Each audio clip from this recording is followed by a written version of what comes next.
हमारे स्वर्गीय पिता, आपके द्वारा हमारे लिए कहा गया एक शब्द ही अनेकों लोगों द्वारा किसी भी समय किए गए किसी कार्य या कहे गए शब्दों से अधिक महत्व रखता है, क्योंकि लोग यहाँ आपको देखने की प्रतीक्षा में हैं। और हम आपका धन्यवाद देते हैं क्योंकि यहाँ ऐसे आशावान लोग हैं जो आपकी ओर से कुछ न कुछ घटित होने की इंतजारी में हैं। और जब गहराई गहराई को पुकार रही है और लोग यहाँ कुछ घटित होते देखने के प्यासे हैं, तो उस पुकार का उत्तर देने के लिए कोई अथाह जरूर उपस्थित है।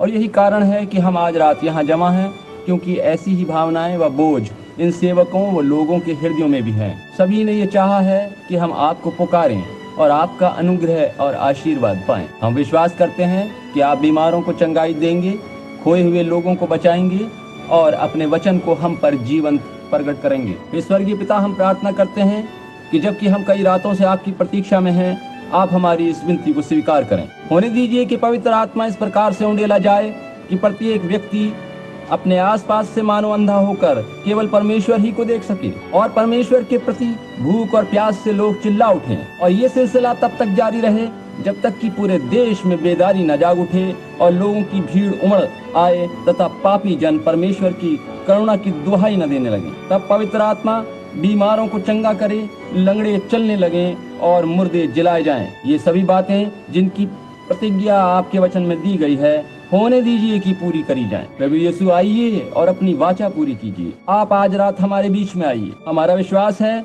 कि आपके वादे गलत नहीं हो सकते, क्योंकि आप कल, आज और युगानुयुग एक सा हैं। आकाश और पृथ्वी टल जाएंगे, लेकिन आपका वचन नहीं टलेगा। होने दीजिए कि हमारी समझ खोली जाए। होने दीजिए कि पवित्र आत्मा आकर हमारी बंजर भूमि को ठीक कर दे। होने दीजिए कि आज रात हमारी समझ खोल दी जाए कि हम परमेश्वर के आत्मा और सामर्थ को जान सकें और वह अपने वादा किए वचन को हमारे द्वारा जीवंत कर सके, क्योंकि हम इस प्रार्थना को यीशु मसीह के नाम में मांगते हैं, आमीन। अब आज रात आप में से जो भी पवित्र शास्त्र में देखना चाहते हैं, वे दूसरा पत्रस निकाल लें और 15वीं आयत से पढ़ना शुरू करें। पवित्र शास्त्र से इन वचनों पर थोड़ी देर के लिए मैं कुछ बोलूंगा। इसलिए मैं ऐसा यत्न करूंगा कि मेरे कूच करने के बाद तुम इन सब बातों को सर्वदा स्मरण कर सको, क्योंकि जब हमने तुम्हें अपने प्रभु यीशु मसीह की सामर्थ का और आगमन का समाचार दिया था, तो वह चतुराई से गढ़ी हुई कहानियों का अनुकरण नहीं किया था, वरन हमने आप ही उसके प्रताप को देखा था। मुझे ये पंक्ति बहुत अच्छी लगती है। स्वयं देखा है,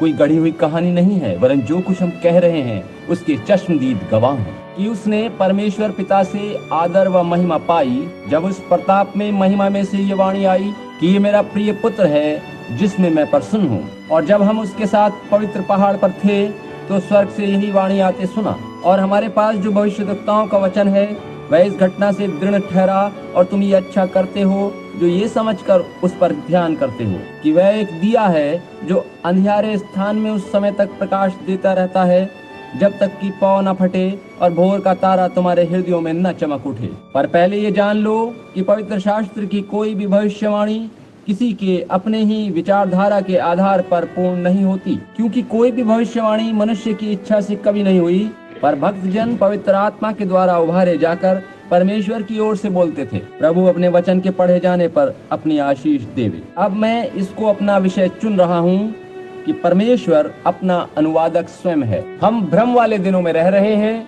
हम एक इस प्रकार के समय में रह रहे हैं जब पुरुषों व स्त्रियों का शायद ही ये पता हो कि उन्हें क्या करना है। सभी कुछ बड़ी दुर्व्यवस्थित स्थिति में दिखाई देता है। ऐसा प्रतीत होता है कि सभी कुछ अनेक कोणों से देखा जा सकता है। शैतान ने सब कुछ ऐसा ही कर दिया है। अब देखिए कि परमेश्वर तब तक लोगों का न्याय धार्मिकता से ठीक नहीं कर सकता जब तक कि उनको जांचने के लिए कोई मापदंड न हो। और पवित्र शास्त्र हमें बताता है कि वह सभी मनुष्यों का न्याय यीशु मसीह के द्वारा करेगा, और यीशु मसीह वचन है। संत यूहन्ना की पुस्तक के प्रथम अध्याय में लिखा है कि आदि में वचन था, वचन परमेश्वर के साथ था, और वचन ही परमेश्वर था, और वचन देहधारी हुआ और हमारे मध्य में रहा। अब आज हम जो कुछ भी हैं, परमेश्वर की विशेषताओं और गुणों का प्रकटीकरण ही है। परमेश्वर में पहली बात तो यह है कि शुरू में वह परमेश्वर था ही नहीं, और हम उसे एक जो अनंत है कह सकते हैं। वह परमेश्वर नहीं था,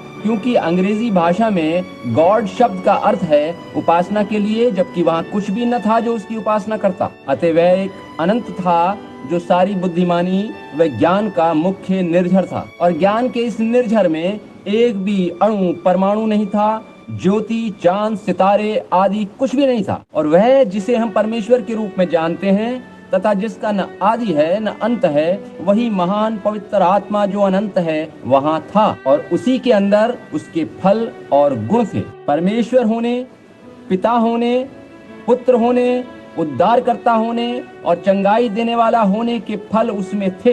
ये सारे गुण और फल उसमें मौजूद थे। और अब ये सभी चीजें अथवा जो कुछ भी आज हम हैं, ये उसी के फल व विशेषताएं, गुण हैं जो प्रकट करी गई हैं। मेरा अभिप्राय ये है कि उसके विचार ही परमेश्वर के फल हैं, और वचन विचारों के प्रकट किए रूप को ही कहते हैं। सब कुछ उसके विचारों में था, और जब उसने कहा कि ऐसा हो जा तो वैसा ही अस्तित्व में आता गया। उसने कहा ऐसा हो जा तो वैसा ही हो गया। और अब ये याद रखिए कि आप मसीही लोग इससे पहले कि ये दुनिया बनी परमेश्वर के विचारों में थे। आप उसके विचारों का प्रकटीकरण मात्र हैं।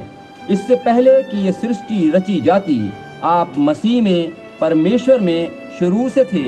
आमीन। इस तरह से आप देखिए कि आप उसके अपने लोग बन जाते हैं। और सारा मामला ये है कि परमेश्वर आप लोगों के माध्यम से स्वयं को ठोस रूप में प्रकट करता है, ताकि लोग उसे पहचान सकें और देख सकें। और सारी बातों के पीछे केवल परमेश्वर है। और तब लोग अनुवाद की बात करते हैं। अभी अधिक दिन नहीं हुए जब मैं यहाँ एक सभा में वचन प्रचार कर रहा था, तो एक व्यक्ति ने मुझसे कहा, भाई ब्रैनम, आपके पास वचन का गलत अनुवाद है और आप वचन का सही अनुवाद नहीं करते। अब हमें ये भी सुनने को मिलता है, वे मेथोडिस्ट गिरजे में ये सुनते हैं कि बैप्टिस्ट सत्य अनुवाद नहीं करते। बैप्टिस्ट कहते हैं कि पेंतिकोस्टल सही नहीं करते। पेंतिकोस्टल वननेस को गलत बताते हैं, और वननेस वाले असेंबली वालों को गलत बताते हैं, और हर कोई एक दूसरे को गलत अनुवाद करने वाला बताता है। परमेश्वर स्वयं अपना अनुवादक है। उसे आवश्यकता नहीं है कि कोई उसके लिए अनुवाद करे, वह अपने लिए स्वयं अनुवाद करता है। ऐसा कौन मनुष्य है जो परमेश्वर का अनुवाद कर सके?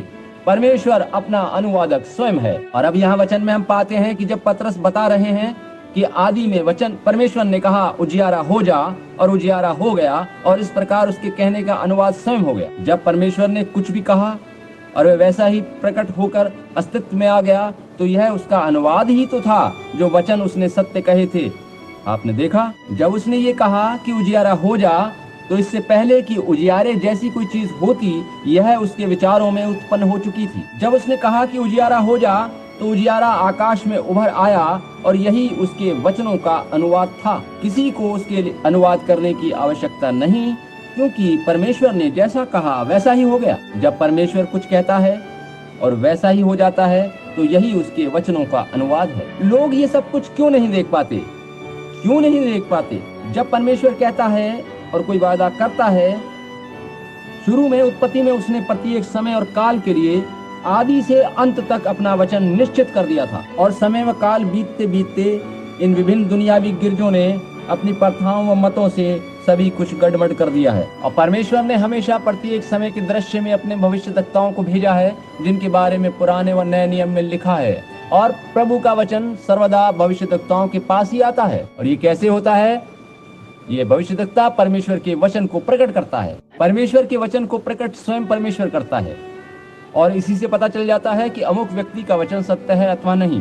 किसी को इसका अनुवाद नहीं करना पड़ता, और वचन स्वयं अपना अनुवाद प्रकट करता है। परमेश्वर जो भी वादे वचन में करता है वैसा ही घटित होता जाता है। तब उसके वचन के बारे में कुछ भी कहने से क्या लाभ होगा? ऐसा कौन पापी मनुष्य होगा जो इस बाबत कुछ कहेगा? जबकि परमेश्वर स्वयं अपने वादों को पूरा करता है, तो कौन कह सकता है कि उसका अपने वचनों को पूरा करने वाला अनुवाद गलत है? वो तो स्वयं परमेश्वर है जो अपना अनुवाद स्वयं कर रहा है। परमेश्वर को इस बात की जरूरत नहीं है कि कोई उसका अनुवाद करे, क्योंकि वह जो भी प्रतिज्ञाएं या वायदे करता है और उन्हें सत्य प्रकट करके अपना अनुवाद स्वयं करता है। और यदि कलीसियाएं इन बातों को देख पाती और उन वचनों को देख पाती जो प्रत्येक समय व काल के लिए अलग अलग निश्चित किए गए थे, शुरू से अब तक 7 कलीसियाई कालों में भी परमेश्वर ने अपने वायदों को जो उसने पूर्व में किए थे, उन सभी वचनों को जीवंत प्रकट किया है। सभी कुछ जो कहा गया था पूरा किया है, और कुछ भी अधूरा नहीं छोड़ा। वास्तव में जो जो उसने करने को कहा था, ठीक वैसा ही उसने कर दिया है। क्योंकि पूर्व काल में यशायाह के द्वारा जब परमेश्वर ने ये कहा कि एक कुंवारी गर्भवती होगी तो वैसा ही हुआ। और अब उन वचनों का अनुवाद कौन कर सकता था? परमेश्वर ने स्वयं ही अपने वचन का अनुवाद किया। उसने कहा कि एक कुंवारी गर्भवती होगी और वह गर्भवती हुई। अब आप क्या हैं? आप कुछ नहीं कह सकते, इस बाबत कुछ भी नहीं कहा जा सकता, क्योंकि परमेश्वर ने कहा था कि एक कुंवारी गर्भवती होगी और वह हुई। किंतु गिरजे उस समय इतने अंधे हो गए थे कि वे उक्त वचन को पूरा होने के बाद भी नहीं देख पाए। आप देखें कि उन वचनों संबंधी उनके अपने ही अलग विचार थे और उन वचनों की पूर्ति उन गिरजों की आशाओं और विचारों से बहुत भिन्न थी। पतरस यहाँ पर पीछे से संदर्भ देकर कह रहे हैं कि परमेश्वर ने मसीह को अपने वचन से प्रकट किया और कहा, ये मेरा प्रिय पुत्र है। पतरस इत्यादि विश्वासी वहां खड़े थे और मसीह परमेश्वर का प्रकटीकरण था जो वहां खड़ा था।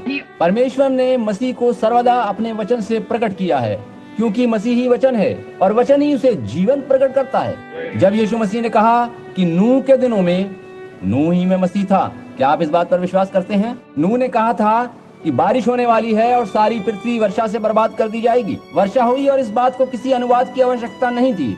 बारिश इसलिए हुई क्योंकि परमेश्वर जो नूह में था उसने कहा था कि वर्षा होगी। वह एक भविष्यद्वक्ता था और इसका प्रमाण ये था कि जो कुछ उसने कहा था उसे पूरा होना था, इसलिए इस कथन के अनुवाद की कोई आवश्यकता नहीं थी। नूह के आसपास के कुछ लोगों ने हो सकता है कि उससे कहा हो कि ये मनुष्य स्वयं नहीं जानता कि क्या कह रहा है, लेकिन परमेश्वर ने पहले ही कह दिया था कि यदि तुम्हारे मध्य में कोई भविष्यद्वक्ता या आत्मा से भरा मनुष्य हो और वो जो कुछ कहे वह वैसे ही पूरा हो जाए, तो उसकी बात सुनकर मान लेना, ये सत्य है, ये ठीक है। उसकी बात वचनानुसार होनी चाहिए और नूह की बात वचन के अनुसार थी। जब उसने भविष्यवाणी करी कि वर्षा होगी तो वर्षा हुई। जब उसने भविष्यवाणी करी कि वर्षा होगी तो वर्षा हुई। इसमें किसी अनुवाद की आवश्यकता नहीं थी, क्योंकि वैसा ही हुआ जैसा कि कहा गया था। यशायाह ने कहा था कि एक कुंवारी गर्भवती होगी और वैसा ही हुआ। अब ऐसा कहना उस समय बड़ा अजीब और अप्रत्याशित था, क्योंकि आप देखिए कि ये वचन ये कुंवारी के वास्तव में गर्भवती होने के कई सौ वर्ष के बाद पहले कहे गए थे। ये बात इतनी अधिक अजीब और अप्रत्याशित थी कि मरियम जब पवित्र आत्मा से गर्भवती पाई गई तो उसके पति यूसुफ ने, जो एक धर्मी जन था, वो नहीं चाहता था कि उसकी पत्नी की बदनामी हो। उन दिनों में उस धर्मी यूसुफ को वैसा कैसा अजीब लगा होगा, क्योंकि उसकी मंगनी मरियम के साथ हो चुकी थी। मरियम की मंगनी हो चुकी थी और उन दिनों में इस प्रकार से वैवाहिक संबंधों को तोड़ना व्यभिचारिणी पाए जाने के समान समझा जाता था। और यूसुफ को ऐसा प्रतीत हुआ होगा कि अपनी गलती को छुपाने के लिए मरियम यूसुफ को अपनी ढाल बना रही है, क्योंकि वह गर्भवती पाई गई थी, जबकि अभी तक उसकी केवल मंगनी हुई थी और विवाह नहीं हुआ था।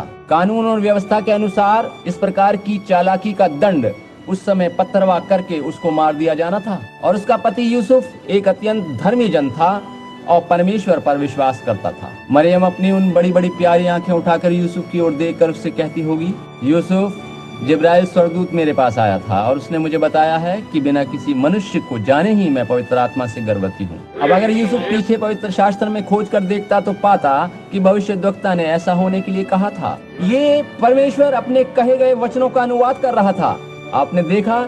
लेकिन ये सब बहुत अप्रत्याशित था। प्रत्येक समय और काल में यही होता रहा है।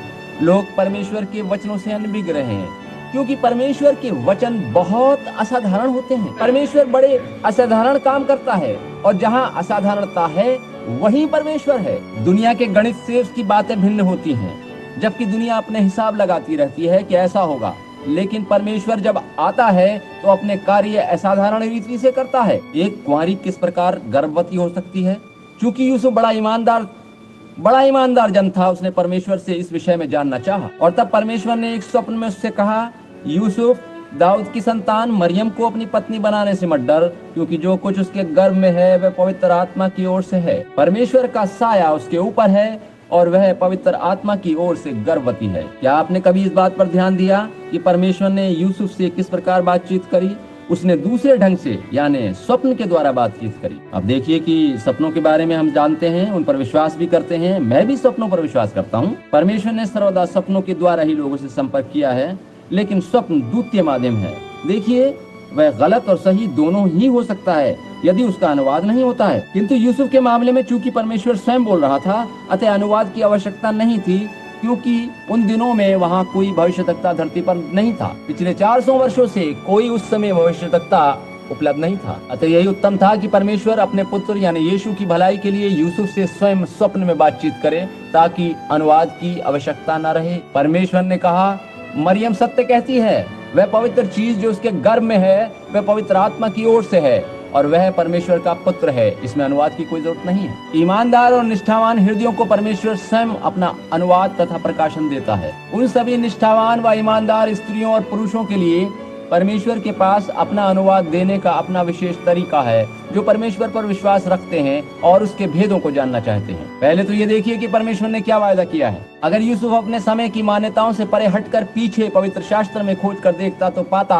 कि यशायाह ने कहा था कि एक कुंवारी इसी प्रकार से गर्भवती होगी, और जैसा पतरस ने कहा है कि पवित्र भविष्यद्वक्ताओं के द्वारा यीशु के जन्म संबंधी वचन धर्मशास्त्र में पहले से दे दिया गया था। किसी भी मनुष्य को उन वचनों का अनुवाद अपने ढंग से करने का अधिकार नहीं है, क्योंकि जैसा कहा गया है ठीक वैसा ही घटित होना आवश्यक है। एक कुंवारी का गर्भवती होना उस समय के लिए वचन द्वारा किए गए परमेश्वर की वाचा का प्रकटीकरण ही था। परमेश्वर ने ऐसा होना कहा था और वैसा ही हुआ, और बस यही बात है। यीशु ने कहा था जब वो यहाँ धरती पर था और लोग उनकी उस महान व अद्भुत सेवकाई व आगमन को नहीं समझ पाए थे, वे लोग यीशु को नहीं समझ पाए थे। यीशु ने उनसे कहा था पवित्र शास्त्र में खोज कर देखो। मेरी बातें तुम्हें विस्फोटक प्रतीत होती हैं? पवित्र शास्त्र में खोज कर देखो, तुम समझते हो कि तुम्हें उनमें अनंत जीवन मिलेगा?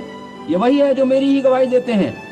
देखा आपने, ये वचन ही तो तुम्हें बताएगा कि मैं कौन हूँ। देखिए कि परमेश्वर ने उस समय के लिए पहले से वचन कहा था और उस समय उसे प्रकट होना था कि परमेश्वर हमारे मध्य में डेरा करेगा, यानी इम्मानुएल डेरा करेगा। उसका नाम अद्भुत युक्ति करने वाला, शांति का राजकुमार, पराक्रमी परमेश्वर, अनंत काल का पिता कहलाएगा, और उसका नाम इम्मानुएल कहलाएगा, जिसका अर्थ है परमेश्वर हमारे मध्य में। परमेश्वर दाऊद में था, वो ही मूसा में था, और उसी समय के लिए उसने तरह तरह से पिछले समयों में स्वयं को प्रकट किया था। किंतु इस विशेष समय में एक कुंवारी को गर्भवती होकर एक पुत्र जन्ना था, और इस प्रकार परमेश्वर हमारे मध्य में होना था। यही कारण था कि उन्होंने उसे सलीब पर चढ़ा दिया, कि वह स्वयं को परमेश्वर बताता था, और उसने सबत का दिन भी तोड़ दिया था। वह परमेश्वर था और वह सबत के दिन का भी परमेश्वर था। हालांकि वो देखने में एक साधारण मनुष्य और नबी सा प्रतीत होता था, लेकिन वास्तव में ऐसा नहीं था, क्योंकि वह तो स्वयं परमेश्वर भविष्यद्वक्ता था। वह तो स्वयं परमेश्वर के उस वचन की परिपूर्णता था जो परमेश्वर ने उसके बारे में कहे थे। उसने लोगों से कहा, तुम में से कौन मुझे पापी ठहराकर मुझ पर दोष लगा सकता है? धर्मशास्त्र में खोज कर देखो, तुम समझते हो कि उन्हें तुम में अनंत जीवन मिलेगा? ये वही है जो मेरी ही गवाही देता है। लेकिन वो तो किसी और समय में मसीहा के आने के विचारधारा के प्रकाश से चकाचौंध थे, और उनके मतों ने उन्हें अंधा बना दिया था। जैसा कि मैंने कुछ सप्ताह पूर्व चकाचौंध प्रकाश में रहना नामक विषय पर उपदेश दिया था कि चकाचौंध प्रकाश एक मरीचिका या मृग तृष्णा है, जिसमें सूर्य का प्रकाश प्रतिबिंबित होता है और वह धोखा मात्र होता है, और किसी भी समय का प्रतिबिंबित प्रकाश केवल धोखा और भ्रम है। लोग सर्वदा किसी ऐसे समय के प्रकाश में चलते रहे हैं जो वर्षों पहले घटित हुआ था। लूथेरियन लोग लूथर के समय के वास्तविक प्रकाश के भ्रमित प्रतिबिंबित प्रकाश में चलते रहे हैं। लूथर के समय का प्रकाश उसके समय में ठीक था, वेस्ली का उसके समय में, और पेंतिकोस्टल का प्रकाश उनके अपने अपने समय में ठीक था। हम आगे को चल रहे हैं और सीढ़ी के ऊपर की ओर, यानी एक दूसरे समय के अंदर पहुंच चुके हैं। हमें इसी प्रकार आगे आगे बढ़ते जाना है और पीछे की ओर नहीं देखना है। जब हमें हमारे समय का मूल प्रकाश मिलता है तो हम ये सोचकर कि बस यही अंतिम बात है, उससे मत और सिद्धांत बनाकर स्वयं को उसकी सीमाओं में बांध लेते हैं, लेकिन वो केवल उसी समय के लिए उपयुक्त है, क्योंकि हम आगे की ओर बढ़ रहे हैं। पवित्र शास्त्र को खोज कर देखिए कि आज के लिए क्या वाचाएं हैं, क्या वाचाएं करी गई हैं, और तब पता चलेगा कि हम कहाँ हैं, और तभी हम कह पाएंगे कि हम कहाँ खड़े हैं। लूथर के समय को आप पवित्र शास्त्र में सारदीस की कलीसिया के काल में पढ़कर देख सकते हैं कि उस समय के लिए ठीक क्या क्या प्रतिज्ञाएं दी गई थी। देखिए कि किस तरह का सवार उस घोड़े पर था। एक चालाक मनुष्य का रूप था, और देखिए कि परमेश्वर की ओर से उसका सामना करने के लिए मनुष्यों के रूप में ही सुधारक भेजे गए। वेस्ली के समय में और बाद में सभी को पवित्र शास्त्र में देखिए कि किस प्रकार चलते चलते प्रत्येक समय में ये सफर पूरा होते होते पेंतिकोस्टल काल तक आ पहुंचा। धर्मशास्त्र में खोज कर देखिए कि हम कहाँ आ पहुंचे हैं। यही कारण था कि यीशु ने उनसे कहा कि धर्मशास्त्र में खोज कर देखो, देखिए कि हम कहाँ हैं। मेरा विश्वास है कि हम ठीक उस समय में आ पहुंचे हैं जबकि परमेश्वर के पुत्र को आना है। मुझे विश्वास है कि हम समय के उन क्षणों में पहुंच चुके हैं जबकि यीशु मसीह किसी भी क्षण आ सकता है। मेरा विश्वास है कि पवित्र शास्त्र ये बता रहा है कि हम इस दुनिया के इतिहास की समाप्ति के अंतिम क्षणों में आ पहुंचे हैं। मैं उन सारी बातों को देख पा रहा हूँ। सभी नामधारी गिरजों यानी डिनोमिनेशंस को एक्यूमेनिकल काउंसिल में जाते देख रहा हूँ, जो कि उस पशु का चिन्ह है। मैं रोमन साम्राज्य और अन्य सभी के कामों को देख रहा हूँ। मैं देख रहा हूँ कि वे एक जगह संगठित होते जा रहे हैं और पवित्र शास्त्र के प्रकाश को लोगों के सामने से हटाते जा रहे हैं, गायब करते जा रहे हैं। सभी को तब केवल उन्हीं के अपने धोखे वाले प्रकाश में चलना पड़ेगा, वरना लोग जिंदा न रह पाएंगे। देखिए कि हम अंत समय में आ पहुंचे हैं। अब हमारे पास इसके सिवा कोई उपाय नहीं है कि हम परमेश्वर को थामे रहें और उसके वचन पर विश्वास करें। वचन सर्वदा ठीक और सत्य है। लादुकिया की समय को देखिए कि केवल समस्त कलीसियाई कालों में इसी काल में मसीह को गिरजों से बाहर किया जाना था, और बाहर खड़ा वो खटखटा रहा है। ये क्या हो रहा है? क्या हो गया है? ये एक्यूमेनिकल परिषद उसे बाहर करने जा रही है। पवित्र शास्त्र में कहा गया है कि वो गिरजों से बाहर कर दिया जाएगा, और वह आज बाहर है। क्या बाहर किया गया है? वचन को बाहर कर दिया गया है, और परमेश्वर ही वचन है। वह वचन हमेशा से रहा है, और वह आज रात भी वचन ही है। परमेश्वर ही वचन है। पवित्र शास्त्र बताता है कि वचन दोधारी तलवार से भी तेज धार वाला है, जैसा इब्रानियों 4 अध्याय में लिखा है कि वह हृदय के गुप्त भेदों व विचारों को प्रकट करने वाला है। उस समय वहां वचन यानी यीशु खड़ा था, और जब उसने उनसे वचन के संदर्भ में कुछ कहा तो लोगों को उसे पहचान जाना चाहिए था। देखिए कि उसने क्या किया। एक दिन जब वो अपनी सेवकाई के प्रथम दिवस उनके मध्य में खड़ा था, शिमोन पतरस नामक एक मनुष्य उसके पास आया, और जब पतरस ने यीशु की ओर देखा तो यीशु ने कहा, तेरा नाम शिमोन है और तू योना का पुत्र है। पतरस को तब ये जानना चाहिए था कि मूसा ने कहा था कि प्रभु तुम्हारा परमेश्वर तुम्हारे मध्य से मुझ जैसा एक भविष्यद्वक्ता खड़ा करेगा जिसकी तुम सुनना। और यहाँ एक ऐसा मनुष्य खड़ा था जिसने जीवन में उसे पहले कभी नहीं देखा था, और वो बता रहा था कि तेरा नाम शिमोन है, तू योना का पुत्र है। क्यों नहीं? वो तुरंत जान गया कि वही भविष्यद्वक्ता है और इसके अलावा और कोई नहीं है, क्योंकि कई सौ वर्षों से उनके मध्य में कोई भविष्यद्वक्ता नहीं आया था, और इसने उसके बारे में बता दिया था कि वह कौन है। और इसमें आश्चर्य की कोई बात नहीं कि वह शिमोन उस यीशु को ग्रहण करने पाया। फिलिप्पुस उस समय मुड़कर गया और नथानिएल को एक वृक्ष के नीचे बैठा पाया, और तब वो उसे यीशु के पास लेकर आया। यीशु ने उससे कहा, देखो इस इस्राएली मनुष्य में कोई बुराई नहीं है, कोई छल कपट नहीं है। और उसने यीशु से पूछा, रब्बी तू मुझे कब से जानता है? यीशु ने उत्तर दिया, इससे पहले कि फिलिप्पुस ने तुझे बुलाया, जब तू उस वृक्ष के तले बैठा था, मैंने तुझे देखा। और उसने कहा, रब्बी तू परमेश्वर का पुत्र और इज़राइल का राजा है। उसे पता चल गया कि ऐसा ही है। इसमें किसी अनुवाद की क्या आवश्यकता थी, क्योंकि यहोवा ने ऐसा ही पवित्र शास्त्र में कहा था। वहां पर वो लोग भी खड़े थे जिन्होंने उस पर विश्वास नहीं किया। उन्होंने कहा कि यह मनुष्य दुष्ट आत्माओं का सरदार बिल्ज़ेबूब है, और इसके पास कोई ऐसी चाल है जो ये आगे की बातें बता देता है, वगैरह वगैरह। यीशु ने उन लोगों की ओर देखकर कहा, तुम मनुष्य के पुत्र के विरोध में ये सब कह रहे हो, और ये पाप तो क्षमा कर दिया जाएगा, परंतु जब पवित्र आत्मा आएगा और यही सब कहेगा, यही सब करेगा, तो उसके विरुद्ध कुछ भी मत कहना। ना तो इस दुनिया में उसके विरुद्ध किया गया पाप क्षमा किया जाएगा, और ना ही उस दुनिया में जो आने वाली है। यीशु हमारे दिनों के बारे में भविष्यवाणी कर रहा है, और ये कह रहा है, और ये वह दिन है जो हमें देखने हैं, क्योंकि वह कल आज और युगानुयुग एक सा है। याद रखिए कि मूसा के रूप में भी वह यीशु मसीह ही था, दाऊद के रूप में भी जो था वो यीशु मसीह ही था। जब दाऊद उस पहाड़ के ऊपर गया और लोगों द्वारा स्वीकार किए जाने की बात से दुखी होकर रोया, तब उसके अंदर कोई अन्य नहीं वरन यीशु मसीह था, क्योंकि लगभग 800 वर्षों के बाद दाऊद की संतान यीशु मसीह जैतून के पहाड़ पर चढ़ा और नीचे यरूशलेम को देखकर रो पड़ा। उसने कहा, हे यरूशलेम, हे यरूशलेम, मैंने कितनी बार चाहा कि जिस प्रकार मुर्गी अपने बच्चों को अपने पंखों के तले छिपा लेती है, मैं भी तुझे छिपा लूं, परंतु तूने न चाहा। जब यूसुफ कैद खाने में था तो वो भी यीशु ही था। जब उसे चांदी के 30 सिक्कों में बेचा गया तो वो यीशु ही था। जब उसे पोतीफर नामक जल्लाद के यहाँ पहुंचाया गया तो वो यीशु ही था। जब वो फिरौन के दाएं हाथ बैठाया गया और जब वो उठकर कहीं जाता था तो तुरी फूंकी जाती थी और हर एक घुटना उसके आगे झुकता था, वो यीशु ही था। यूसुफ के द्वारा ही कोई फिरौन से मिल सकता था।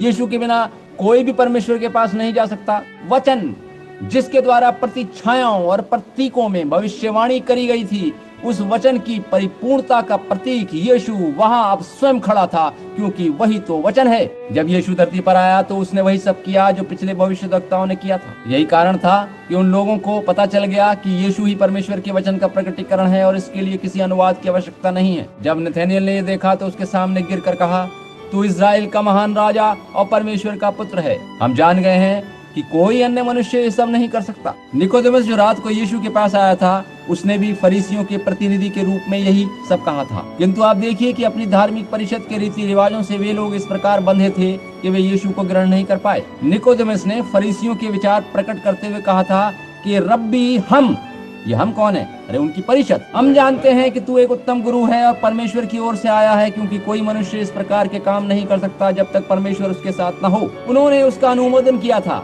वो जान गए थे कि ये वही वचन है, लेकिन वे लोग अपने सिद्धांतों के बंधनों से बंधे थे। और परमेश्वर ने पिछले 40 वर्षों में पवित्र आत्मा के 32 बपतिस्मों के द्वारा इस पूरे राष्ट्र को हिलाकर रख दिया है। लेकिन लोग इस दान की परिधि से आज भी बाहर खड़े हैं, क्योंकि वो अपने रीति रिवाजों से बंधे किसी पुराने समय के प्रकाश की चमक में जी रहे हैं। ऐसा क्यों है?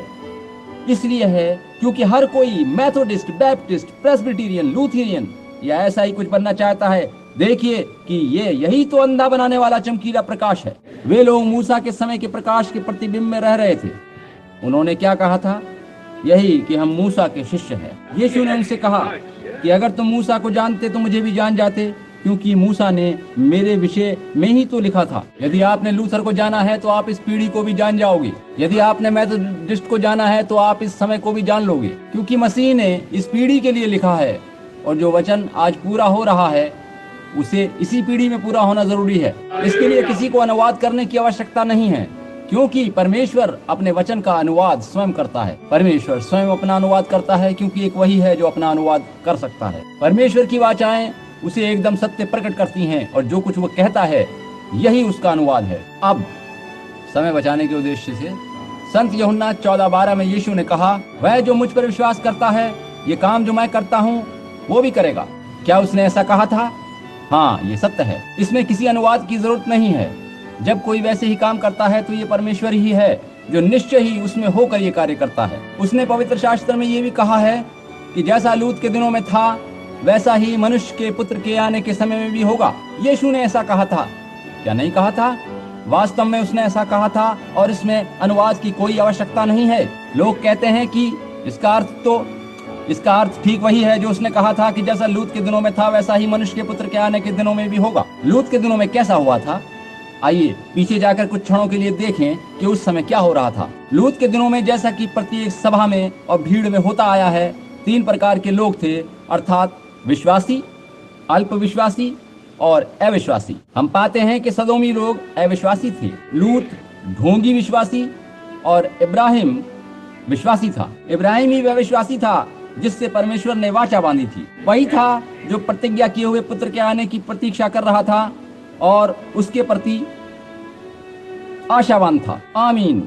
मैं खुद नहीं कह रहा हूं कि ऐसा हो, परंतु आमीन शब्द का अर्थ ही यह है कि ऐसा ही हो, और ये सच है। इब्राहिम उस समय सदोम में नहीं था, वरन वो सदोम से बाहर ऊंचे स्थान पर था, और वह आज की इस आत्मिक कलीसिया की प्रतिछाया व प्रतीक था जो इस समय गिरजों से बाहर खड़ी है। और लूत आज के नामधारी गिरजों के रूप में सदोम में था। देखिए कि पवित्र शास्त्र कहता है कि सदोम के पापों से लूत की धर्मी आत्मा नित्य पसीज उठती थी। लेकिन क्यों? उसमें साहस न था कि उसके विरुद्ध बोलता। आज भी बहुत से भले पुरुष गिरजों में बैठे महिलाओं को अल्पसंख्यक वस्त्र पहने और पुरुषों को गलत कार्य करते देख रहे हैं। अनेक सदस्य प्रार्थना सभाओं में जाने के बजाय रविवार को पिकनिक पार्टियों में जाना या गोल्फ खेलना पसंद करते हैं। बुधवार को गिरजे जाने के बजाय शाम को लोग दूरदर्शन देखना आदि को प्राथमिकता देते हैं। लूथरी के लोग चाहते हैं कि इन बातों के विरोध में कुछ कहें, लेकिन बोर्ड उन्हें गिरजों से बाहर निकाल देगा। ये फिर से लूत का समय है जब वो अपने घर की खिड़की से बाहर का पाप देख रहा है और पाप को पाप कहने से डर रहा है। इब्राहिम उनके साथ नहीं था, वरन बाहर था और आज के आत्मिक गिरजे का प्रतीक था। अब देखिए कि अन्य जातियों वाले उस सदोम नगर में आग व गंधक की वर्षा होने से पहले क्या हुआ था। आज की इस अन्य जातियों की दुनिया के आग से नष्ट होने और इस सांसारिक साम्राज्य के जलाए जाने की वह एक पूर्व छाया थी। प्रभु ने कहा था कि स्वर्ग से आग गिराई जाएगी और तत्व बहुत ही तप्त होकर पिघल जाएंगे, और सदोम की घटना इसकी प्रतिछाया थी। अब हम देखें कि इब्राहिम सदोम में नहीं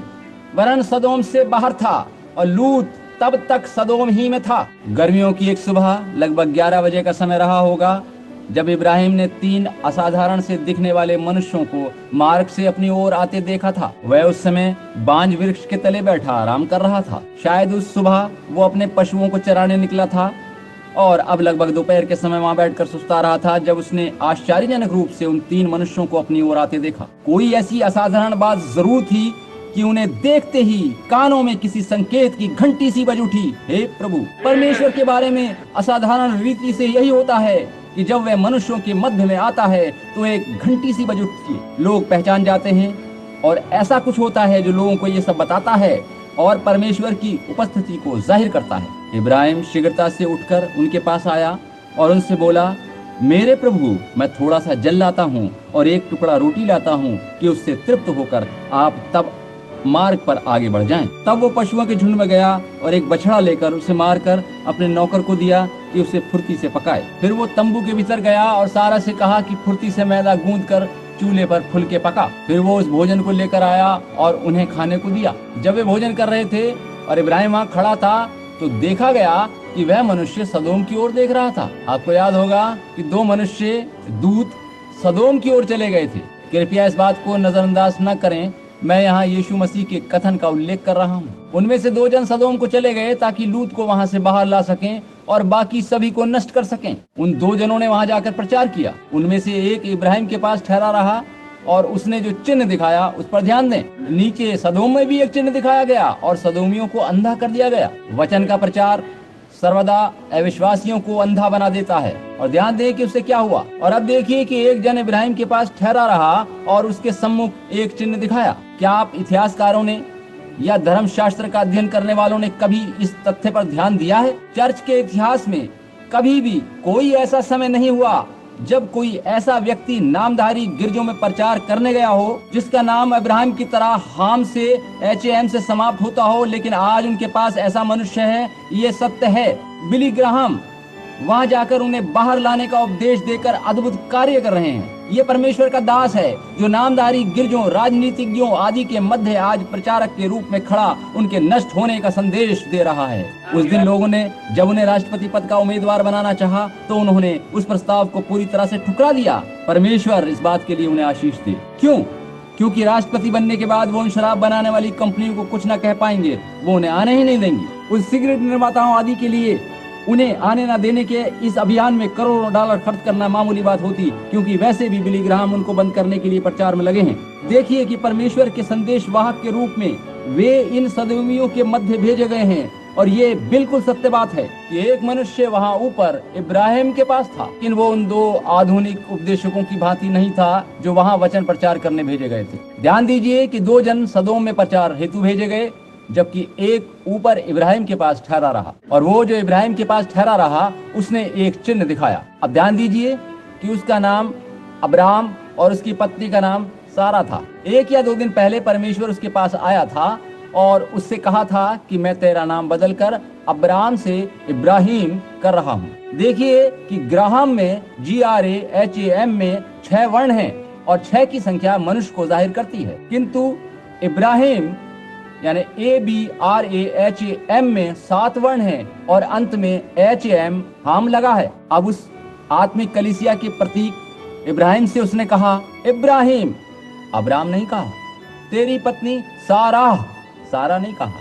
तेरी पत्नी सारा कहाँ है? देखिए कि इब्राहिम ने क्या कहा, वो तेरे पीछे तंबू में है और उसने कहा मैं तेरे पास फिर आऊंगा। ध्यान दीजिए कि उसने सर्वनाम मैं का प्रयोग किया और ये ठीक परमेश्वर के वाचानुसार था। वो खुदा था जो बोल रहा था और उसने कहा मैं तेरे पास फिर आऊंगा। और सारा अपने मन में हंस दी। हम समझ सकते हैं कि वो क्यों हंसी। उसने हृदय में सोचा मैं बूढ़ी हूँ और मेरा पति इब्राहिम भी 100 वर्ष का बूढ़ा है और हमारी जवानी और 100 वर्ष पूर्व बीत चुकी है। उसने सोचा कि हम अब बूढ़े हो चुके हैं तथा वैवाहिक जीवन के आनंद से वंचित हैं। उसने सोचा कि हमें पुत्र कैसे प्राप्त होगा, ये बात संभव नहीं है। और परमेश्वर जो मनुष्य के रूप में देहधारी था उसने कहा सारा पीछे तंबू में मेरी बात पर संदेह करके क्यों हंसी और क्यों संदेहवश ऐसी बातें उसने सोची। अब इस बात पर ध्यान दीजिए कि क्या इसी प्रकार की सेवकाई यीशु मसीह ने नहीं करी? यीशु मसीह ने उस भीड़ की ओर देखकर उनके हृदय में उठ रहे विचारों को जान लिया था। उसने पतरस को बता दिया था कि वह कौन है और उसके माता पिता का नाम क्या है। उसने नथानियल को भी सब कुछ बता दिया था। उसने कुएं पर उस स्त्री से बात करते हुए पूछा था मुझे जल पीने को दे और तब उसके बारे में सभी कुछ बता दिया था। उस स्त्री ने उत्तर दिया कि श्रीमान आप लोग यहूदी हैं और सामरी लोगों से किसी प्रकार का व्यवहार रखने की प्रथा नहीं है। यीशु ने उत्तर दिया, अगर तू जानती कि तू किसके साथ बातचीत कर रही है तो तू मुझसे पीने को पानी मांगती। बातचीत चलती रही और यीशु ने उससे कहा, जाकर अपने पति को बुला ला। स्त्री ने कहा, मेरे पास कोई पति नहीं है।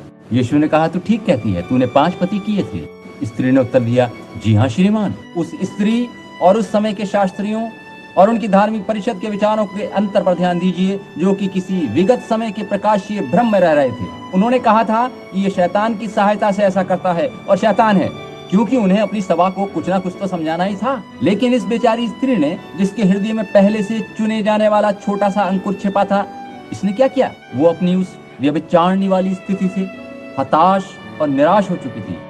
लेकिन जब उसने यीशु को गुप्त बातें बताते देखा तो उसने कहा, श्रीमान, मैं सोचती हूँ कि तू भविष्यद्वक्ता है। 400 वर्षों में हमारे मध्य कोई नबी नहीं आया है और हमें बताया गया है कि जब मसीह आवेगा तो ऐसा ही करेगा। ओह प्रभु, वह बीज जो उसके हृदय में छिपा था तुरंत जीवंत होकर यीशु को पहचान गया। क्यों? इसमें अनुवाद की कोई आवश्यकता नहीं थी। यीशु ने कहा, मैं वही हूँ जो तुझसे बोल रहा हूँ, और इसमें अनुवाद की क्या जरूरत है? उसने आश्चर्य क्रम दिखाया और इस बात का प्रमाण दे दिया कि वही मसीहा है। आमीन। और ठीक वायदा किए हुए परमेश्वर के वचनानुसार ही सारे काम किए। मूसा ने कहा था कि प्रभु तुम्हारा परमेश्वर मेरी तरह एक भविष्यद्वक्ता को खड़ा करेगा। क्या हो रहा था?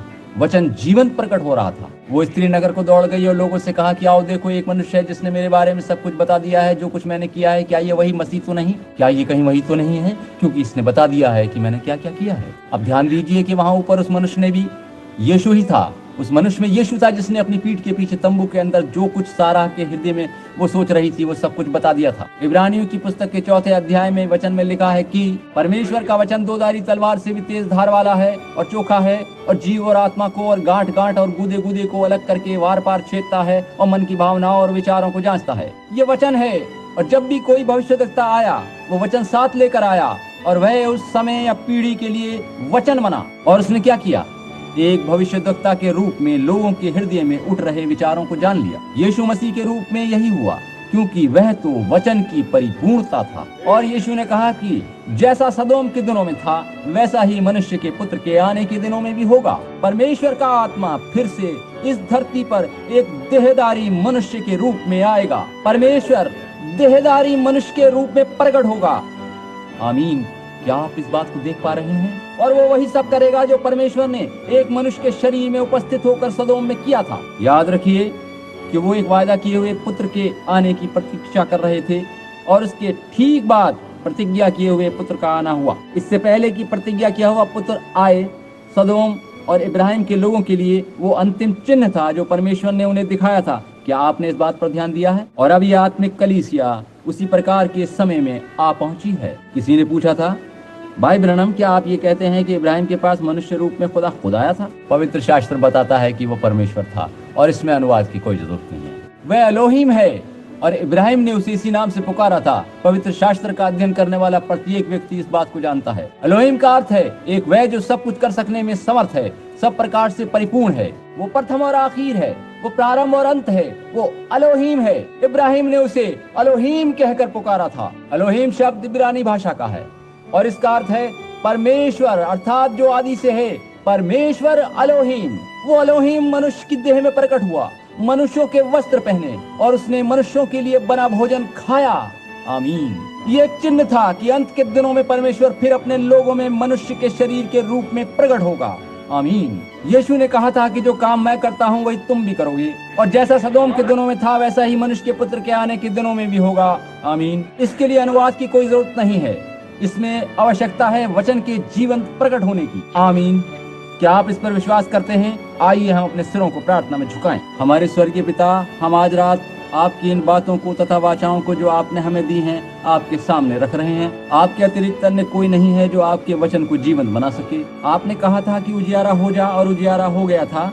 इसमें किसी को अनुवाद करने की जरूरत नहीं हुई, क्योंकि जो कहा गया था वैसा ही प्रकट हो गया। जैसा कि हमने यशायाह भविष्यद्वक्ता के द्वारा कहा वचन देखा कि एक कुंवारी गर्भवती होगी, और वैसा ही हुआ। इसमें अनुवाद की आवश्यकता नहीं है, क्योंकि कुंवारी गर्भवती हुई और वैसा ही हुआ। आपने कहा था कि यीशु का जन्म बैतलहम में होगा। हे बैतलहम, जो यहूदा के देश में है, तू किसी रीति से यहूदा के अधिकारियों में सबसे छोटा नहीं, क्योंकि तुझ में से एक अधिपति निकलेगा जो मेरी प्रजा इजराइल की रखवाली करेगा। आपने ये भी बताया था कि वो क्या क्या काम करेगा, सलीब से पुकार के वो क्या कहेगा, किस प्रकार उस पर दोष लगाया जाकर उसे दंड मिलेगा और उसके हाथों और पैरों को छेदा जाएगा। हमारे पापों के लिए उसे घात किया गया, हमारी दुष्टता के लिए उसे सताया गया, हमारी शांति के लिए उसे मृत्यु दंड दिया गया। उसके कोड़े खाने से हमें चंगाई मिली है। किस प्रकार से दाऊद ने कहा था कि मैं उसके प्राण को अधोलोक में न छोड़ूंगा और न अपने पवित्र भक्त को सड़ने दूंगा। और तीसरे दिन, इससे पहले कि 72 घंटे बीतने पर उसका शरीर सड़ने लगता, परमेश्वर का वचन क्या उठा, वो जी उठेगा। लोगों ने कहा कि कोई उसकी देह चुरा कर ले गया, और इस बात पर लोग आज तक विश्वास करते हैं। लेकिन प्रभु, हम आपके वचन पर विश्वास करते हैं। वचन साक्षात होकर जी उठा था, और जी उठने पर यीशु मसीह ने कहा, लो मैं जगत के अंत तक तुम्हारे साथ हूँ। हम विश्वास करते हैं कि आप आज रात यहाँ हैं। हम विश्वास करते हैं कि आप आज रात भी उसी यीशु मसीह की सामर्थ में हैं जो पहले यहाँ धरती पर आया था। आप आज उन आँखों, बाजुओं, टांगों, मुंह, प्राणों और देहों को ढूंढ रहे हैं जिनके माध्यम से आप स्वयं को प्रकट कर सकें। परमेश्वर, हमें पवित्र कीजिए कि हम अपने मध्य जीवते यीशु मसीह को साक्षात देख सकें। प्रभु यीशु आइए। तब वैसा ही होगा जैसा उन यूनानी मनुष्यों में यीशु को देखने की भूख थी, और उन्होंने कहा था, श्रीमान हम यीशु को देखना चाहते हैं। और उन्होंने उसे देखा। कितना रोमांच हुआ होगा जब उन्होंने यीशु को देखा होगा। प्रभु परमेश्वर, आज भी आप वही हैं, और आपका वादा है कि यदि हमारे अंदर आपकी भूख होगी तो हम आपको देख सकेंगे। थोड़ी देर में ये दुनिया मुझे फिर न देखेगी, अविश्वासी कहते हैं, परंतु तुम मुझे देखोगे क्योंकि मैं तुम्हारे साथ होऊंगा, परंतु तुम्हारे अंदर जगत के अंत तक वास करूंगा। हम जानते हैं कि आप कल, आज और युगानुयुग एक सा हैं। प्रभु, वचन में जो कहा गया है, जो लिखा गया है, उसे आपकी महिमा के लिए पूरा होने दीजिए, ताकि ये कहा जा सके कि आप अपने वचन को पूरा करते हैं। आमीन। प्रभु आपको आशीष देवे। अब मैं लोगों के लिए प्रार्थना करने जा रहा हूँ। मैं सोचता हूँ कि बिली ने 1 से 100 नंबर तक के प्रार्थना पत्र जारी किए हैं, या कुछ इसी तरह प्रबंध किया है। वह यहाँ दिखाई नहीं दे रहा। प्रार्थना कार्ड का क्या नंबर है, आप में से कोई देखकर बताएं। या तो वो कोई संख्या होगी या फिर ABC से शुरू होगी। कृपया बताएं कि क्या है। ए है? अच्छा, ठीक है। आइए हम ए से शुरू करते हैं। कृपया 1 2 3 4 5 कार्डधारी व्यक्ति उठ जाएं। ए, नंबर 1, नंबर 2, नंबर 3, नंबर 4 आगे आए। नंबर 4 को मैंने आते नहीं देखा है। प्रार्थना कार्ड नंबर 4 आगे आइए। 1 2 3। हो सकता है ये लोग खड़े होने की स्थिति में ना हो। यदि ऐसा है तो कृपया आप अपने पास के व्यक्ति का प्रार्थना पत्र देखें, क्योंकि हो सकता है कि उसके पास प्रार्थना कार्ड हो लेकिन वो खड़ा होने की स्थिति में ना हो। शीघ्रता कीजिए। 4 नंबर आ गए, नंबर 5 आ गए, नंबर 6 7 8 9 10 11 12। आइए, जैसे ही आपकी संख्या पुकारी जाती है कृपया आगे आते जाइए। नंबर 1 2 3 वाले व्यक्ति कृपया इस ओर आ जाएं। प्रार्थना पत्र नंबर 1 2 3 4 5 6 7 8 9 10 11 वाले लोग कृपया अपने स्थान ग्रहण करें। 11 12 13 14 15 16 17 18 19 20 21 22 23 24 25 संख्या वाले लोग नियत स्थानों पर आते जाएं। जो उठकर नहीं आ सकते हैं वो, मैं एक नवयुवक को पीछे व्हील चेयर में बैठा देख रहा हूँ। बेटे, जब तुम्हारा नंबर पुकारा जाए और तुम आगे ना आ पाओ तो सिर्फ अपने हाथ उठा देना, मैं तुम्हें आगे लाने का प्रबंध कर लूंगा। देखिए, कितने लोग यहाँ ऐसे हैं जिनके पास प्रार्थना पत्र नहीं है और बीमार हैं। आप हाथ उठाइए कि हम जान सकें। ठीक है, आप लोग अपने हाथ उठाइए। क्या आप यीशु पर विश्वास करते हैं जबकि प्रार्थना के लिए लोगों को एकत्रित किया जा रहा है? क्या आप इस पर विश्वास करते हैं कि वो कल, आज और सर्वदा एक सा है? कितने लोग विश्वास करते हैं? इन सेवकों को देखिए। भाइयों, क्या वचन में ये नहीं लिखा है कि वो प्रधान महायाजक है जिसे हम अपनी कमियों व अवगुणों सहित छू सकते हैं? क्या ये सत्य है? कितने लोग इस बात पर यकीन करते हैं? मेहरबानी से अपने हाथ उठाइए। वो महायाजक है जिसे हम अपनी कमियों सहित छूकर चंगाई पा सकते हैं। तब अगर पवित्र शास्त्र बताता है कि वो कल, आज और युगानुयुग एक सा है, तो कितने लोग इस बात पर विश्वास करते हैं? तब आज वो किस प्रकार के काम करेगा? वो वैसे ही अद्भुत कार्य करेगा जो उसने कल किए थे। क्या ये बात सत्य है? आज रात वो कहाँ बैठा है? वो परम प्रधान परमेश्वर के दाहिने हाथ बैठा है, वध किए मेमने के रूप में बैठा है, और उसका पवित्र आत्मा यहाँ इस भवन में उसकी पहचान कराने के लिए उपस्थित है। अब देखिए, ध्यान दीजिए, तब क्या हुआ था जब एक दिन एक स्त्री ने उसके वस्त्रों को छुआ था। उस स्त्री के पास भी हम कह सकते हैं कि प्रार्थना पत्र नहीं था, परंतु उसने यीशु के वस्त्रों को छुआ था। और जब उसने उसके वस्त्रों को छुआ था तो यीशु ने पीछे मुड़ के कहा था कि मुझे किसने छुआ है? पतरस ने इस पर झड़कते हुए कहा था, प्रभु, ये कहना उचित नहीं है, क्योंकि हर कोई तुझ पर गिरा जा रहा है, इतनी भीड़ है और तू पूछ रहा है कि मुझे किसने छुआ है। यीशु ने कहा, मगर मैं सोचता हूँ कि मुझ में से सामर्थ निकली है इस बात को कितने लोग जानते हैं? सामर्थ का अर्थ है शक्ति उसमें से निकली थी। मुझे किसी ने विशेष विश्वास से छुआ है और मुझ में से सामर्थ निकली है। और यीशु ने पीछे घूमकर उस भीड़ पर दृष्टि डाली और उस स्त्री को ढूंढ लिया जिसके विश्वास की धारा से सामर्थ उसमें से निकली थी। हर कोई यीशु को थाम कर उससे कहता था कि हे रब्बी, मैं तुझ पर विश्वास करता हूँ, मैं तुझ पर विश्वास करता हूँ। लेकिन एक स्त्री ऐसी थी जिसने वास्तव में विश्वास किया था और उसने अपने हृदय में ये सोचा था कि यदि वह यीशु के वस्त्रों को छू लेगी तो चंगी हो जाएगी। इस पर यीशु ने मुड़कर उस भीड़ में से उसको पहचान लिया तथा उसको बताया कि उसकी लहू बहने की बीमारी ठीक हो गई है तथा वो चंगाई पा चुकी है। क्या ये बात सत्य है? लोगों की सभा में से यीशु इसी प्रकार विश्वासी लोगों को पहचान लेता है। अब मेरा दावा है कि वो मृत नहीं है, वरन वो जैसा तब जीवित था वैसा ही आज भी जीवित है। और पवित्र शास्त्र में यीशु बता रहा है कि जैसा सदोम के दिनों में था वैसा ही मनुष्य के पुत्र के आने के दिनों में भी होगा। अब देखिए कि इस बात से कोई अंतर नहीं पड़ता कि परमेश्वर यहाँ आत्मिक कलीसिया में किस तरह के दान दे रहा है, क्योंकि इसके प्रत्युत्तर में नीचे अविश्वासियों के मध्य भी अद्भुत कार्य होने अवश्य हैं। पवित्र शास्त्र बताता है कि एक बार यीशु मसीह एक नगर में गए और उनके अविश्वास के कारण वहाँ अधिक काम नहीं दिखा पाए। क्या ये बात सत्य है? आज भी वही बात है। आपको उस पर विश्वास करना अवश्य है, आपका विश्वास करना जरूरी है और एकमात्र यही बात है कि विश्वास ही के द्वारा आप उसके महान कार्यों को देख सकते हैं। क्या प्रार्थना के लिए बीमारों की पंक्ति तैयार है? अब लगभग 10 मिनट के लिए सभी लोग अत्यंत निष्ठा और आदर भाव, भक्ति भाव साध लें। मुझे नहीं पता कि यहाँ खड़े 25-30 बीमार व्यक्तियों तक मैं कैसे पहुँच पाऊंगा, किंतु आप जो यहाँ खड़े हैं इस बात को जानते हैं कि मैं आपके लिए अजनबी हूँ और आपके बारे में पहले से कुछ भी नहीं जानता। कितने लोग इस बात की पुष्टि करते हैं? अपने हाथ उठाइए। अच्छा, सभी ने हाथ उठाए हैं। अब सभा में से सभी लोग हाथ उठाइए जिनसे मैं पूरी तरह से अपरिचित हूँ। देखिए कि मित्रों, मैं क्या कहने की कोशिश कर रहा हूँ। ठीक यही बात है। सभी सेवक गण यहाँ मंच पर उपस्थित हैं। मसीह ने इसका वादा किया है। पवित्र शास्त्र में ऐसा लिखा है कि वह वैसे ही काम फिर से करेगा अंतिम दिनों में। ठीक प्रभु के आने से पहले ऐसा ही होना था। क्या ये सत्य है? आज के लिए इसी प्रकार की भविष्यवाणी दी गई है। ये लूथर के समय का प्रकाश नहीं है, न ही वेस्ली या पेंतिकोस्तल काल का प्रकाश है, क्योंकि आगे बढ़ते हुए हम और ऊपर की ओर आ पहुंचे। अब देखिए कि लूथर, मेथोडिस्ट, बैप्टिस्ट वरन पेंतिकोस्तल भी अपने अपने समय में ठीक थे। यहाँ पर सभी तरह के लोग बैठे हैं और ये बात व्यक्तिगत नहीं है। क्या होता यदि आप किसी मेथोडिस्ट व्यक्ति को लूथर के समय का वचन नहीं दे सकते, क्योंकि वो तो पवित्रीकरण का वचन जानता है, जबकि लूथर के समय में ये वचन नहीं था, क्योंकि वो तो न्यायोचित ठहरने तक की बात जानता था। देखा आपने? आप किसी पेंतिकोस्तल व्यक्ति को ये नहीं कह सकते कि पवित्रीकरण ही सब कुछ है, क्योंकि उसने पवित्र आत्मा के फलों को, दान को पुनः स्थापित होते देखा है। वो आपकी बात पर सहमत नहीं होगा, क्योंकि उसने इससे आगे कुछ और पा लिया है। देखिए कि आज की ये कलीसिया अंतिम चर्च काल है और इसके बाद कोई और कलीसियाई काल नहीं होगा। पवित्र शास्त्र यही बताता है। किंतु इसके बाद लोगों को जमा किया जाना है और हम आज उसी के अंतर्गत बैठे हैं। अब उस अंतिम चिन्ह को याद कीजिए। क्या हम प्रतिज्ञा किए हुए पुत्र के आने की बाट जो रहे हैं? अपने हाथ उठाइए। क्या आप विश्वास करते हैं कि मसीह में पाए जाने के कारण आप इब्राहिम की संतान हैं? अपने हाथ उठाइए। तब इब्राहिम की संतानों, अपना चिन्ह ग्रहण करो। ये चिन्ह वहाँ बाबुल में नहीं दिखाया जाएगा और न ही वहाँ उन नामधारी गिरजों या डिनोमिनेशंस में दिया जाएगा, लेकिन ये चिन्ह यहाँ उन लोगों के मध्य दिया जाएगा जो उन गिरजों की भीड़ से बाहर निकल आए हैं। इस बात का विश्वास कीजिए। यहाँ एक महिला है जो मेरी ही उम्र की है और मेरे लिए पूरी तरह से अपरिचित है।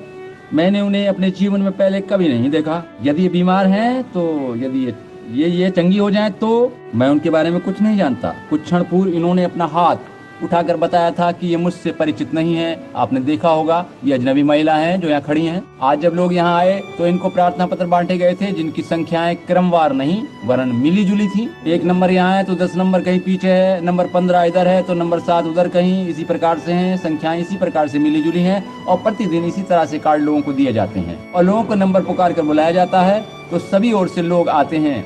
देखा आपने? आपको इन प्रार्थना पत्रों की जरूरत भी नहीं है, केवल बैठकर देखें और विश्वास करें। क्यों नहीं ऐसा होगा?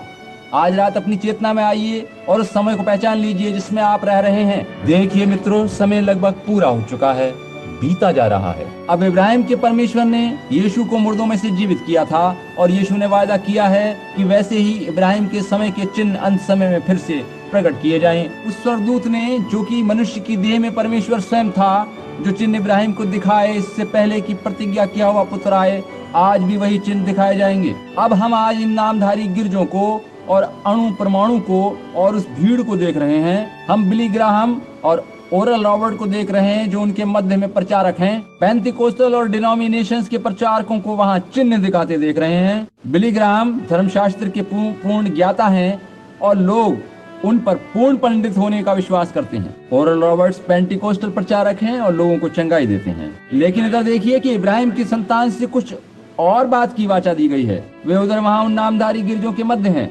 किंतु उन गिरजों से बाहर जमा लोगों के मध्य कुछ और घटित होना है। हम इस बारे में कल रात विस्तार से जानेंगे। देखिए कि मैं उस महिला को नहीं जानता, मैं अपनी पीठ उनकी ओर से फेर लेता हूँ। यदि परमेश्वर मुझे इनके बारे में कुछ बताता है जो उनके व्यक्तिगत जीवन, बीमारी या अर्थव्यवस्था से संबंधित है, हो सकता है मुझे उसके बारे में कुछ भी पता नहीं है, परंतु ये महिला स्वयं बता देगी कि सत्य है अथवा असत्य। यदि यीशु मसीह वही कार्य आज हमारे मध्य में करे जिनकी प्रतिज्ञा करी गई थी कि वह अंत के दिनों में उन्हीं कार्यों को करेगा जो उसने यहाँ धरती पर किए थे, तो क्या आप परमेश्वर पर विश्वास करेंगे? कितने लोग इस बात पर विश्वास करते हैं कि हम सदोम किसी हालत में रह रहे हैं, जबकि पूरी दुनिया आज सदोम किसी दशा में पाई जाती है? कितने लोग इस बात पर विश्वास करते हैं कि जो कुछ मैं कह रहा हूँ वो सच है? अगर ये सच है तो इब्राहिम की संतानों, परमेश्वर पर विश्वास करो। ये सब बातें मैं इसलिए कह रहा हूँ कि आप लोगों के मस्तिष्क से ऐसे विचार निकल जाएं कि मैं इस महिला के चेहरे की ओर देखकर उससे टेलीपैथी के माध्यम से या जो कुछ कह रहा हूँ या ऐसा कुछ कर रहा हूँ जैसा कि लोग सोचते हैं। देखिए कि टेलीपैथी का जानने वाला इतनी नादानी नहीं करेगा। क्या किसी टेलीपैथी ज्ञाता को आपने वचन का प्रचार करते देखा है? क्या आपने किसी तंत्र मंत्र या मृत आत्माओं को सिद्ध करने वाले को वचन सुनाते, चिन्ह दिखाते, अद्भुत कार्य करते या ये स्वीकार करते देखा है कि यीशु मसीह आज, कल और हमेशा एक सा है? कदापि नहीं। देखिए कि केवल लोगों के दिमागों की उपज है। देखिए कि लोग अंधे हैं। क्या विश्वास करते हैं कि लोग अंधे हो सकते हैं? पवित्र शास्त्र बताता है कि वो लोग अंधे होंगे। क्या ये सत्य है? लोग अपस्वार्थी, लोभी, डींगमार, अभिमानी, दोष लगाने वाले परमेश्वर के नहीं वरन सुख विलास ही के लोभी होंगे। वे भक्ति का वेश तो धरेंगे परंतु परमेश्वर की शक्ति को ना मानेंगे। क्या यीशु ने मत्ती 24:24 में नहीं कहा है कि झूठे मसीह और भविष्यद्वक्ता अंत समय में उठ खड़े होंगे और ऐसे चिन्ह दिखाएंगे कि यदि हो सके तो चुने हुए को भी भरमा दें? लेकिन चुने हुए को भरमाना संभव नहीं है, क्योंकि वो परमेश्वर के विचारों में सृष्टि की उत्पत्ति से पहले से हैं और परमेश्वर का ही एक भाग है। अब इब्राहिम, इज़हाक और याकूब के परमेश्वर, आज रात प्रभु आप ये प्रकट कीजिए कि मैं आपके बारे में सच कह रहा हूँ। अत्यंत नम्रता के साथ निवेदन है प्रभु, ये दास लोगों के अपने विचारों को उनके अंदर से बाहर निकाल सके ताकि आप हमारी देहों को अपनी महिमा के लिए प्रयोग कर सकें। परमेश्वर के पुत्र यीशु मसीह के नाम में आमीन। आप जानते हैं कि दान किसे कहते हैं? दान वो नहीं है जिसे आप पाएं और फिर विमुख होकर उससे फिर जाएं। दान वो ज्ञान है जिससे अपने को अपने से अलग कर पाते हैं ताकि परमेश्वर आपका उपयोग अपने लिए कर सके। दान का अर्थ वो सामर्थ्य है जिसके द्वारा आप स्वयं को सब बातों से अलग कर पाते हैं ताकि परमेश्वर आपका उपयोग कर सके। ये महिला जो मेरे पीछे खड़ी हैं इसी समय तुरंत मरने वाली हैं अगर उनको चंगाई न दी जाए। ये महिला जो पीछे खड़ी हैं इनके लिए किसी ने कुछ समय पूर्व भी प्रार्थना करी थी। ये कैंसर से पीड़ित हैं और कैंसर इनकी छाती और फेफड़ों में है। इनके लिए कुछ ही समय पूर्व प्रार्थना करी गई थी और अब ये प्रयत्न कर रही हैं कि उन्हें चंगाई मिल गई है और विश्वास के द्वारा चंगाई मिली है। ये परमेश्वर यूं फरमाता है वाला वचन है। महिला, क्या ये सत्य है? यदि ये सच है तो सभा को हाथ हिलाकर बताइए। इब्राहिम का परमेश्वर आज भी जीवता है। ठीक है, जाइए और उसी तरह विश्वास करती रहिए और आप चंगी हो जाएंगी। आमीन। सभा में मौजूद लोगों, आपका क्या विचार है? क्या आप विश्वास करते हैं? ये महिला जो इधर पंक्ति के सिरे पर बैठी हैं, सिरे से दूसरी महिला, जो ही मैं घूमा था सीधी नजर बाजू पर पड़ी और मैंने देखा कि उन्हें उच्च रक्तचाप है। महिला, क्या ये सत्य है? अपना हाथ उठाइए। अगर आप विश्वास करती हैं तो आपका रक्तचाप सामान्य हो जाएगा। इब्राहिम का परमेश्वर आज भी उपस्थित है, जो ठीक वैसे ही जैसा वह था आज भी परमेश्वर के वचन के रूप में जो आज के दिनों के लिए पहले से ठहराए गए हैं यहाँ है इस तरफ। क्या अब आप विश्वास करती हैं? अब आप कैसा अनुभव कर रही हैं? परमेश्वर पर भरोसा कीजिए। युवती, आप तो अभी बच्ची सी हैं। परमेश्वर आपका हृदय जानता है, मैं नहीं जानता। क्या आप विश्वास करती हैं कि परमेश्वर मुझे आपके कष्ट के बारे में बता सकता है? अगर वो बता दे तो क्या आप उस पर विश्वास करेंगी? आपकी अपनी समस्या नहीं है, किसी और की है, आपके भाई से संबंधित है। उसकी दशा गंभीर है तथा वो यहाँ से उत्तर की ओर स्थित एक टुलारे नामक शहर में है। वो एक अस्पताल में है और ल्यूकीमिया से पीड़ित है और डॉक्टर्स ने निराश होकर उसे मर जाने के लिए छोड़ दिया है। क्योंकि उसके बचने की कोई आशा नहीं है। क्या ये सच है? क्या अब आप विश्वास करती हैं? ठीक है, जो वस्त्र तुम्हारे हाथ में है उसे ले जाकर उसके ऊपर डाल दो और संदेह न करो, विश्वास करो। आमीन। क्या आप विश्वास करती हैं? मैंने इस युवती को जीवन में पहले कभी नहीं देखा, लेकिन परमेश्वर तो आज भी परमेश्वर है। अब बताइए, क्या कोई मनुष्य इस प्रकार के कार्य कर सकता है? मनुष्यों को ऐसे काम करने के लिए नहीं बनाया गया। आज ये कार्य वही परमेश्वर कर रहा है जिसका वादा यीशु मसीह ने किया था कि अंतिम दिनों में वो यहाँ होगा और स्वयं को हमारे मध्य में प्रकट करेगा, ठीक वैसे ही जैसे सदोम के दिनों में इब्राहिम की प्रतिज्ञा किए पुत्र के आने से। अब यहाँ मैं इस युवती से परिचित नहीं हूँ, क्योंकि हम जीवन में पहली बार मिल रहे हैं और मैं सोचता हूँ कि हम एक दूसरे के लिए अजनबी हैं। क्या आप विश्वास करती हैं कि मैं परमेश्वर का दास हूँ? क्या आप विश्वास करती हैं कि ये परमेश्वर का वचन है और आपको पता है कि ये वचन आज भी विचारों और हृदय की गुप्त बातों को जान लेता है? क्या ये सत्य है? अगर आप विश्वास करें तो चंगाई देने वाला भी है। क्या आपको विश्वास है? आपके ऊपर भी एक काली छाया है जो कि कैंसर है। क्या आप विश्वास करती हैं कि परमेश्वर मुझे बता सकता है कि कैंसर किस भाग में है? ये जैसा कि डॉक्टर कहते हैं आपकी आंतों के निचले भाग में है। क्या आप विश्वास करती हैं कि आपको चंगाई मिल जाएगी? जाइए और जरा भी संदेह न कीजिए और परमेश्वर आपको चंगा कर देगा। आमीन। आप सभी जो यहाँ बैठे हैं, एकदम विश्वास कीजिए कि वो अपने वायदे अनुसार कार्य करेगा। संदेह न करें, वरन परमेश्वर पर भरोसा रखें। मैं आपको नहीं जानता और हम एक दूसरे के लिए अजनबी हैं। हम अपने हाथ उठाकर सभा को बताएं कि मैंने इस महिला को जीवन में पहले कभी नहीं देखा। वहाँ आप जो सभा में बैठे हैं, क्या आप विश्वास करते हैं कि ये सब काम यीशु मसीह कर रहा है? ये सब कैसे हो रहा है?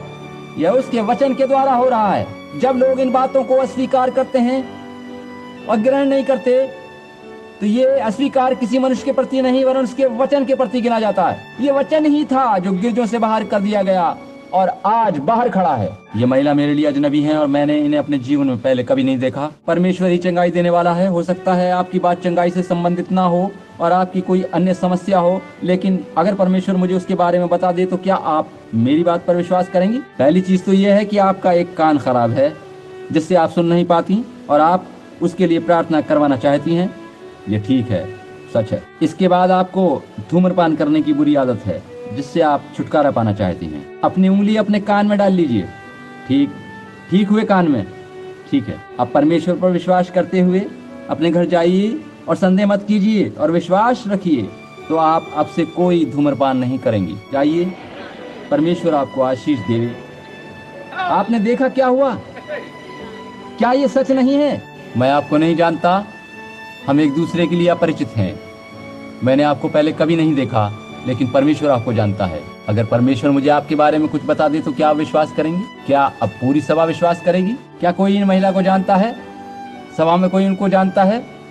ठीक है, आपको पता चल जाएगा कि इनके बारे में जो कुछ बताया जाएगा वो सच है कि नहीं, और सच्चाई जाहिर हो जाएगी। अब आप देख रहे हैं कि पिछले कुछ क्षणों में क्या हो गया है।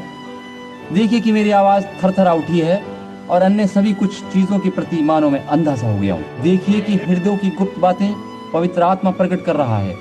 ये मैं नहीं हूँ, वरन ये वचन है जो आज के लिए दिया गया था। ऐसा चेलों और प्रेरितों के समय से लेकर पहले कभी नहीं हुआ, कभी भी नहीं हुआ।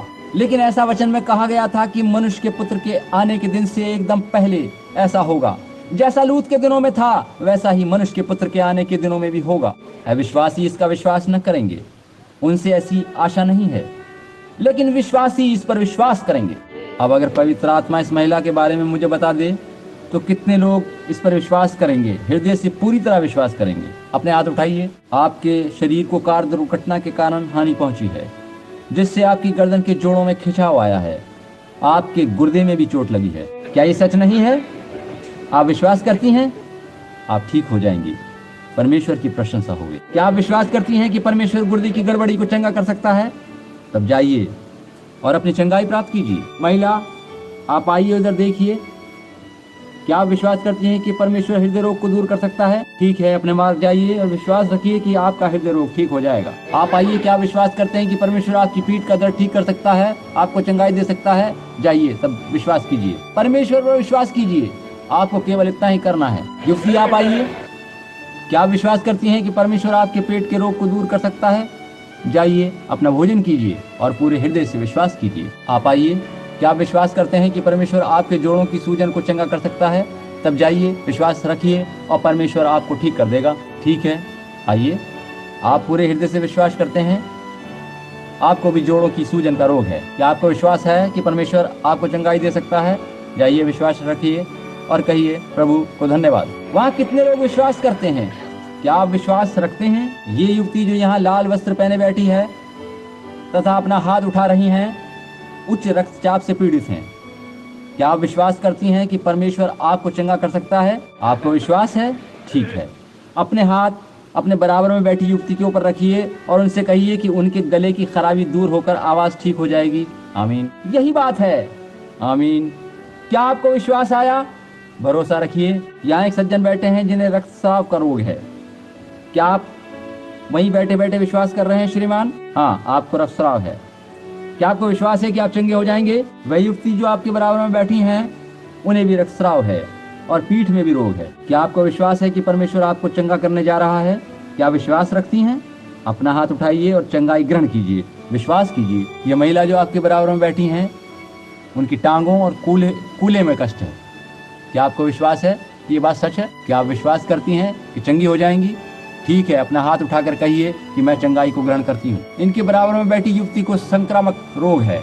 युवती, आप जो चश्मे पहने बैठी हैं, क्या आपको विश्वास है कि परमेश्वर इस संक्रमण रोग को ठीक कर देगा? अपना हाथ उठाइए और कहिए कि मैं चंगाई ग्रहण करती हूँ। ठीक है, विश्वास कीजिए। आपके बराबर में बैठी युवती के गुर्दे खराब हैं। क्या आपको विश्वास है कि परमेश्वर गुर्दों को चंगा कर सकता है? ठीक है, हाथ उठाइए, चंगाई ग्रहण कीजिए। इनके बराबर में बैठी छोटी लड़की को ग्रंथि यानी गिल्टी निकल आई है। क्या तुम्हें विश्वास है परमेश्वर उसको वहीं ठीक कर देगा? हाथ उठाइए और चंगाई प्राप्त कीजिए। कितने लोग पूरे हृदय से विश्वास कर रहे हैं? तब खड़े हो जाइए और अपनी चंगाई ग्रहण कीजिए। इब्राहिम, इसहाक और याकूब के परमेश्वर की उपस्थिति में खड़े हो जाइए, विश्वास कीजिए। प्रभु यीशु मसीह के नाम में पवित्र आत्मा इस भवन में चारों तरफ उड़ेला जाए और उसकी दिव्य उपस्थिति में सब लोग चंगाई पा जाएं।